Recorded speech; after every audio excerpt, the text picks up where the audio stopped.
오늘 여러분과 같이 은혜를 나눌 하나님의 말씀의 제목은 신앙의 삼중주라는 제목으로 은혜를 나누고자 합니다. 또 달리 그 제목을 붙인다면 행복의 삼중주라고 말할 수도 있을 것입니다. 사람은 누구나 행복한 삶을 원하죠. 행복 얼마나 좋은 말입니까? 그러나 행복을 소원하고 추구하지만 그렇다고 모든 사람들이 행복한 것은 아닙니다. 왜 그렇습니까? 행복에 대한 오해가 너무나도 많기 때문입니다. 그래서 엉뚱한 것을 추구하다가 결국 실망할 때가 있다는 것입니다. 행복에 대한 가장 큰 오해는 소유 혹은 성공 그 자체가 행복이다라고 생각하는 겁니다. 대부분의 사람들이 생각하는 게 바로 이것입니다. 소유가 많아 성공하면 행복할 것이다 라고 하는 생각을 갖고 있죠. 돈을 소유하면 행복하다, 권력을 소유하면 행복하다, 명예를 소유하면 행복하다 등등. 그래서 사람들은 너도 나도 소유와 성공을 위해서 공부소유합니다. 그렇게 해서 성공을 못해도 문제지만 성공을 해도 행복하지 못하다는 것을 뒤늦게 깨닫게 됩니다.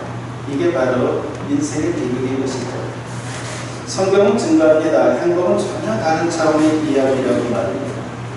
어떤 차원입니까? 영적인 차원입니다. 행복은 영적인 차원에서 우리가 해결을 해야지만이 진정한 행복, 바로 변하지 않는 행복을 우리가 체험할 수가 있습니다. 우리 인간은 육체와 영혼으로 구성되어 있습니다. 그런데 많은 사람들이 주로 눈에 보이는 육적인 면에서의 행복을 얻으려고 얼마나 노력하는지 모릅니다. 그러나 인간은 영혼의 만족을 채우지 못하면요, 아무리 육적인 소유를 갖고 해도 결코 행복할 수가 없습니다. 우리 영혼은 오직 하나님만이, 그리고 예수 그리스도만이 채울 수가 있어요.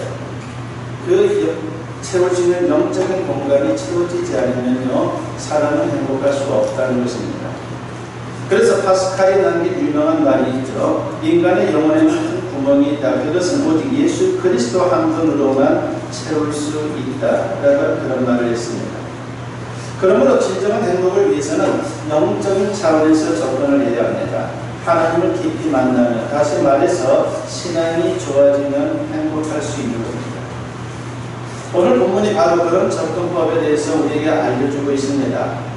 데살로니가전서 5장 16절과 18절 말씀을 다시 한번 보면은 항상 기뻐하라, 쉬지 말고 기도하라, 범사에 감사하라, 이것이 그리스도 예수 안에서 너희를 향하신 하나님의 뜻인지라고 있습니다. 기뻐하라, 기도하라, 감사하라, 세 가지의 명령을 하고 있는 겁니다. 하나님의 뜻이라고 하는 말에는요, 명령이라고 하는 의미도 있지만 소원이라고 하는 의미도 있습니다. 그러니까 이 세 가지는 하나님의 명령인 동시에 하나님의 소원이기도 합니다. 부모가 자식들에게 어릴 때에 뭐라고 합니까? 가장 많이 하는 말이 제발 공부 좀 하라. 바로 그런 명령주의 말씀들을 많이 하시죠. 저도 어릴 때 많이 듣던 말입니다.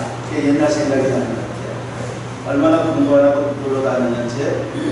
제가 이렇게 목사가 돼가지고 이 주변의 삶들을 보면요, 옛날 생각이 나요. 제가 다 뛰어다니던 곳입니다.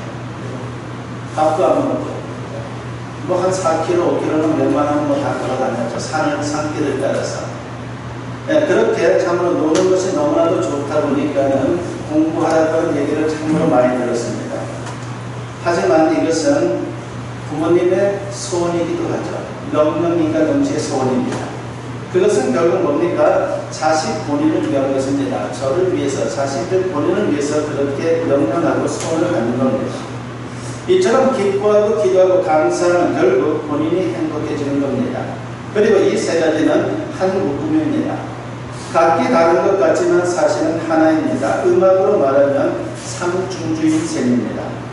예를 들어 현악 삼중주를 말할 때에 바이올린, 비올라, 첼로 세 개의 악기가 각기 다른 음을 내는 것 같지만 한데 어우러져 하나의 하모니를 이루게 되죠.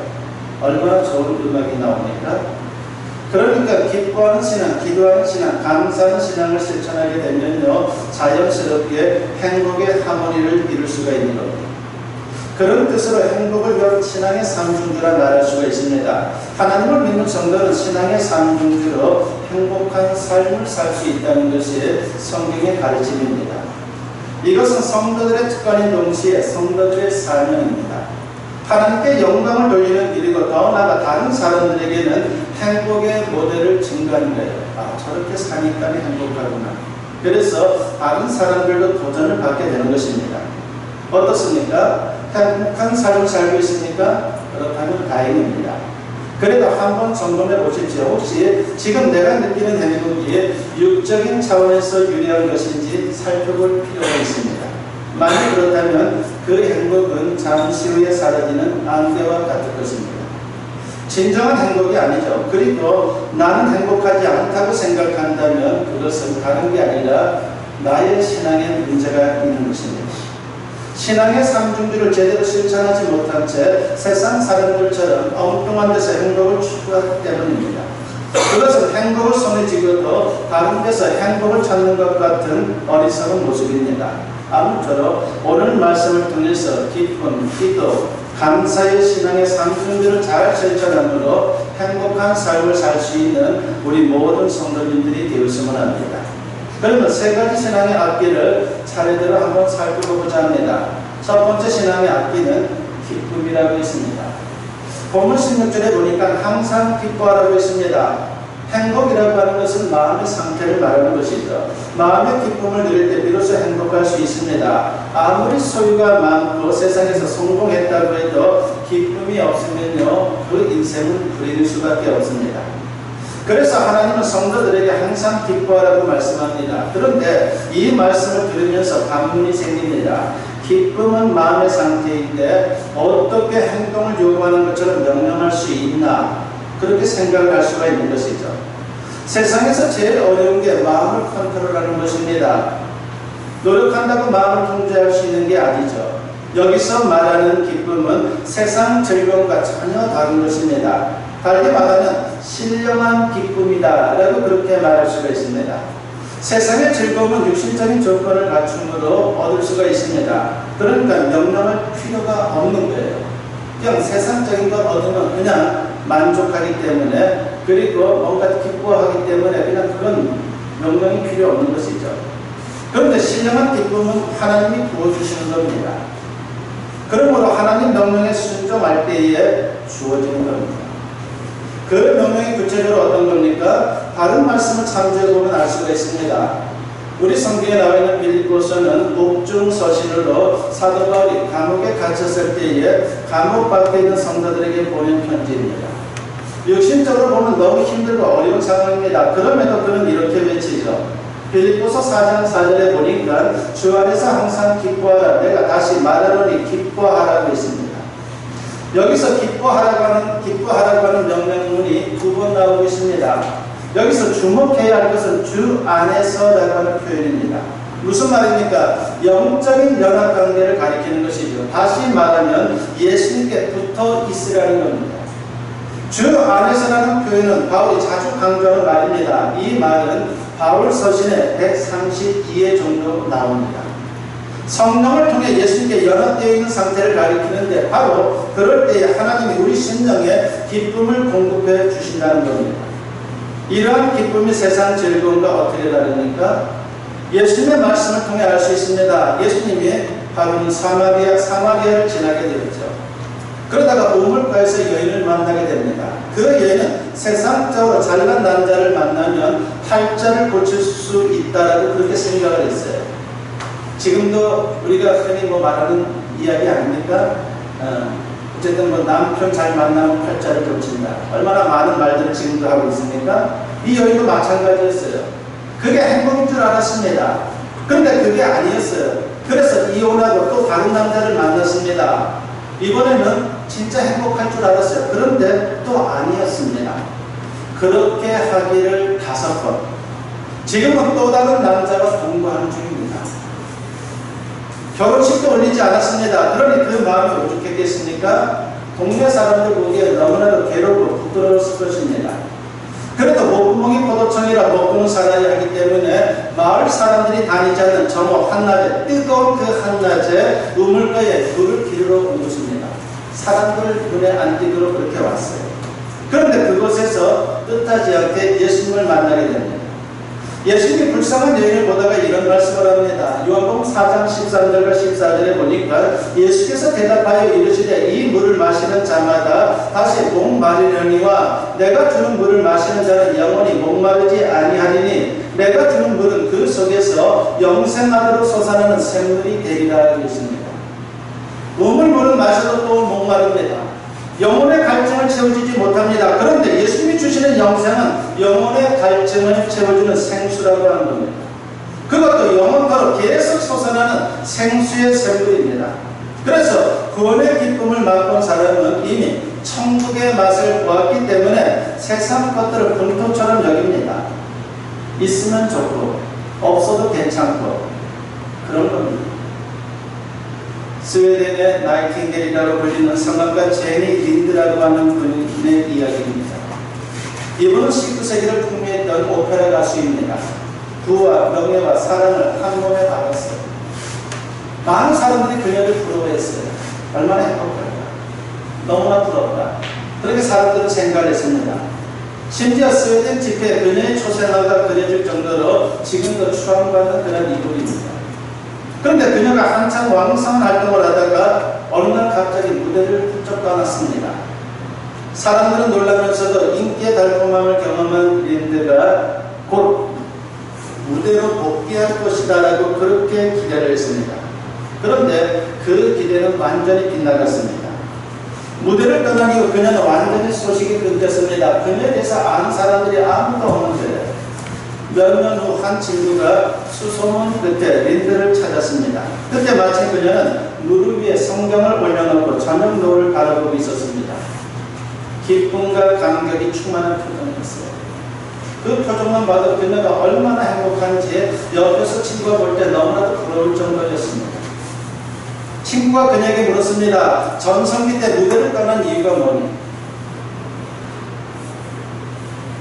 그 이유가 도대체 뭐길래 그렇게 그 가장 잘 나갈 때 무대를 떠났니? 그때가 그립지 않니? 그렇게 묻습니다. 그러다 그녀는 붉게 물든 저녁 노을과 성경을 가리키며 이런 말을 합니다. 무대 위의 기쁨은 순간의 한일 뿐이야. 이 성경과 아름다운 자연은 내게 영원한 기쁨을 선물하고 있어. 말씀의 진리가 영생의 기쁨이 그녀를 주도하는 그런 인생이야말로 진짜 행복하다라고 고백하고 있는 겁니다.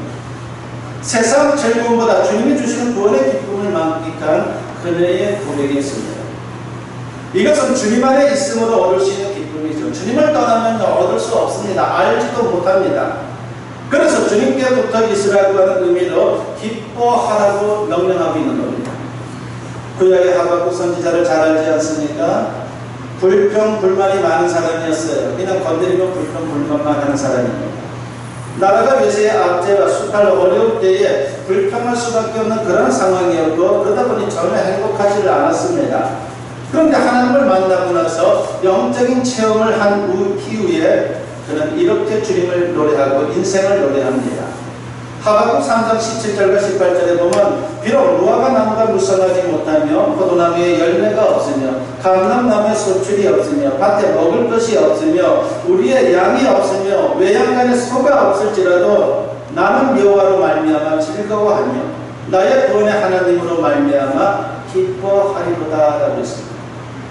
아무것도 없어도 주님만 있으면 행복하다는 겁니다. 물질적으로 보면 육신적으로 보면 없는 것 추상이에요.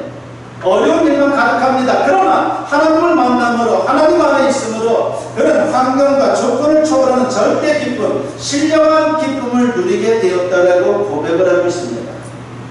이것은 오직 천국 백성들에게 주시는 하나님의 축복인 것이죠. 신령한 기쁨은 천국의 기쁨이 성령을 통해 부어지는 겁니다. 그래서 우리 인생에서 정말 중요한 것이 무엇입니까? 구원의 확신이에요. 나는 구원받았다는 확신을 갖는 것이 가장 소중한 것입니다. 내 영혼이 죄와 영원한 사망에서 구원받은 것을 확신하면요 자연스럽게 천국의 기쁨을 누릴 수 있는 인생을 살 수가 있는 것입니다. 이게 진짜 행복인 것이죠. 죽음도 그걸 이기지 못해요. 죽음 앞에서도 감당할 수 있습니다. 웃을 수가 있는데 그래서 예수님의 제자들이 다 순교를 한 거예요. 요한만 제외하고 말입니다. 두려워하지 않았어요. 자신의 살 껍질이 벗겨지는 그 순간에도 주님을 찬양했어요. 목이 잘리는 그 순간에도 주님을 찬양했습니다. 너무나 기뻐서 죽음도 나를 이기지 못한다라고 그렇게 그들은 체험한 것을 고백하며 그렇게 죽음도 당당히 맞닥뜨렸다라고 하는 것입니다. 그래서 예수님이 이런 말씀을 하시죠. 누가복음 10장 20절에 보면 그러나 귀신들이 너희에게 항복하는 것으로 기뻐하지 말고 너희 이름이 하늘에 기록된 것으로 기뻐하라 하시니라고 있습니다. 근데 일시적으로 왔다가 사라지는 세상의 즐거움이 아니라 영원 깊은 곳에서 솟아나는 신령한 기쁨을 누리며 행복한 삶을 살 수 있는 우리 모든 성도님들이 되었으면 합니다. 두 번째 신앙의 악기가 있습니다. 그건 기도라고 있습니다. 오늘 본문 17절 말씀에 보면 뭐라 그럽니까? 쉬지 말고 기도하라고 했습니다. 쉬지 말라고 해서 24시간 내내 아무것도 하지 말고 기도만 하라는 게 아니에요. 무엇을 하든지 항상 기도하는 마음으로 살고 문제가 있을 때마다 그리고 수시로 시간을 정해놓고 규칙적으로 기도 생활을 하라는 겁니다. 예수님은 마태복음 7장 7절과 8절에서 이런 말씀을 하셨죠. 구하라 그리하면 너에게 주실 것이요 찾으라 그리하면 찾아낼 것이요 문을 두드리라 그리하면 너에게 열릴 것이니 구하는 이마다 받을 것이요 찾는 이는 찾아낼 것이요 두드리는 이에게는 열릴 것이니라 했습니다. 그렇습니다. 이 말씀과 같이 기도는 문제 해결의 열쇠입니다. 세상을 살다 보면 육신을 갖고 있기에 우리 영혼에 있는 기쁨을 빼앗으려고 하는 문제들이 얼마나 많은지 모릅니다. 그럴 때마다 기도하면 하나님이 해결해 주십니다. 그러니까 기도는 인생의 마스터키라고 말할 수가 있는 거죠. 그런데 평소에 문제가 생기기 전부터 기도하면 더 좋습니다. 예수님이 겟세마네 동산에서 잠자는 제자들에게 주신 말씀이 있습니다. 마태복음 26장 41절에 보면 시험에 들지 않게 깨어 기도하라. 마음에는 원이로되 육신이 약하도다라고 했습니다. 세상에 살다 보면 육신이 연약하기에 생기는 수많은 문제들이 있습니다. 그런 문제, 즉 시험이 와도 이길 수만 있다면 아무것도 아니고 오히려 축복인 것이죠. 그러므로 미리미리 기도로 무장하면 좋다라고 하는 것을 주님은 말씀하셨습니다. 말하자면 예방주사 같은 예방기도를 하는 게 낫죠. 실컷 두들겨 맞고서 기도하고 주님의 은혜를 경험하는 것보다는 두들겨 맞기 전에 기도하는 게 더 낫지 않습니까? 예방 기도를 해야 하는 겁니다. 그러면 훨씬 수월하게 문제를 넘어갈 수가 있습니다. 그러다가 혹시 고난이 닥치고 어려운 일이 닥치면요, 그때는 집중해서 기도를 해야 합니다. 집중 기도. 야고보서 5장 13절에서 야고보 사도가 이런 말씀을 하죠. 너희 중에 고난을 당하는 자가 있느냐? 그는 기도할 것이요 라고 있습니다. 평소에 찬송하며 기뻐하다가 혹시 고난을 당하면 집중 기도하라는 겁니다. 그러면 고난을 넉넉히 돌파할 수 있다라고 하는 겁니다. 아일랜드 청년 조지프 스크리븐이라고 하는 분이 있었습니다. 근데 이분이 결혼식을 하루 앞두고 신부가 익사하고 말았어요. 내일이 결혼식인데 오늘 죽은 거예요, 신부가. 얼마나 충격적인 일입니까? 너무 갑작스러운 고난에 힘들어하자 주변 사람들의 권유로 이분이 아일랜드에서 캐나다로 떠났습니다. 막 캐나다에서 자리를 잡으려고 하는데 다시 고향으로부터 슬픈 소식이 전해졌습니다. 그것은 어머니가 중병에 걸려서 곧 죽게 되었다는 겁니다. 스크리브는 세상의 모든 불행이 자기에게 한꺼번에 몰려오는 것 같은 큰 충격을 받았습니다. 나는 왜 이런가? 왜 이렇게 힘든 일만 계속되는가? 너무나도 힘들었습니다. 그러나 그가 가장 잘하는 것이 있었습니다. 이 어려움 앞에, 이 문제 앞에 그가 가장 잘하는 것, 그것은 하나님 앞으로 그냥 달려나갔습니다. 그리고 무릎을 꿇고 한없이 울면서 부르짖어 기도했습니다. 하나님, 어머니를 살려주세요. 평생 하나님의 영광을 위해 살겠습니다. 주님 앞에 나의 남은 생애가 부끄럽지 않도록 살겠습니다. 어머니를 살려주세요라고 그렇게 간절히 기도를 했습니다. 기도 가운데 하나님께서 그의 마음을 만져주셨고 그 마음속에 놀라운 평안이 임하는 것을 체험했습니다. 기도 응답이 있는 것은요, 기도하는 때에 마음이 평안해지는데 그만 응답이 된 겁니다. 바로 그것을 체험한 것이죠. 그리고 얼마 지나지 않아서 어머니가 쾌차한 모습으로 이제 이 아들과 만나게 되었습니다. 청년이 이때 받은 감동을 가사로 쓰게 되었고 그 가사에 곡을 붙여 찬송가 369장이 탄생을 합니다. 오늘 우리가 부른 찬송가 아닙니까? 특히 2절 가사가 이렇습니다. 시험 걱정 모든 괴로움 없는 사람 누군가 부질없이 낙심 말고 기도드려 아뢰세요. 이런 진실하신 친구 찾아볼 수 있을까? 우리 약한 마시오니 어찌하니 아뢰까? 라는 이 가사. 문제가 있을 때에 집중적으로 주님께 아뢰면 주님께서 도와주시고 응답해 주시고 역사해 주신다는 것입니다. 그렇습니다. 우리가 고난당할 때 하나님 앞에 나아가 기도하는 일은 그래서 중요한 겁니다. 그 기도가 고난을 견뎌낼 수 있는 힘을 줄 것입니다. 그 기도가 왜 이런 고난을 겪게 됐는지를 깨닫게 해줄 것입니다. 그리고 그 기도가 고난의 끝을 앞당겨 줄 것입니다. 부디 저와 여러분은 험한 세상을 연약한 육신으로 살지만 기도의 신앙으로 당당히 승리하여 행복한 삶을 살 수 있기를 바랍니다. 세 번째 신앙의 학기는 감사라고 했어요. 본문 18절에 보니까 범사에 감사라고 했습니다. 여기서 범사에라고 하는 말은요, 어떤 형편이나 처지에서도라고 하는 말이죠. 범사에 감사한다는 것은 정말 어려운 일이에요. 쉬운 일이 아니에요. 평소에나 고난의 때나 감사하는 것인데 아무런 문제가 없는 평소에 감사하는 것부터 어렵습니다. 감사는 생각을 통해 할 수 있습니다. 그런데 환경 조건이 좋고 형통하면 감사하기가 어려워요. 쉬울 것 같지만 그렇지 않아요. 왜냐하면 평탄함이 하나님의 은혜라는 생각을 하지 못하기 때문입니다. 그냥 당연한 거지. 운이 좋아서 그런 거지. 그렇게 생각하는 경향이 대단히 많습니다. 사실 아무 문제 없이 평탄한 게 가장 큰 축복이죠. 그런데 그것을 생각하지 못해 감사하지 못하고 마치 내가 잘나서 그런 것처럼 착각하는 경우가 얼마나 허다한지 모릅니다. 그러므로 항상 우리의 본래 모습을 생각해야 합니다. 빈손 들고 왔다가 빈손 들고 가는 인생인데 모든 것을 주셔서 살게 하신 은혜, 죄로 영 죽을 인생이었지만 죄와 사망에서 구원하시고 영생을 주신 은혜를 생각하면 정말 감사, 또 감사할 수밖에 없는 거예요. 또 제가 늘 얘기하는 게 있죠. 남은 땅에 태어난 것만 해도 감사하다라는 말입니다. 하지만 잘 생각해 보면 고난에도 불구하고 감사할 수 있습니다. 하나님은 고난을 통과하게 하신 후에 축복하기 때문이에요. 이게 하나님의 축복의 공식입니다.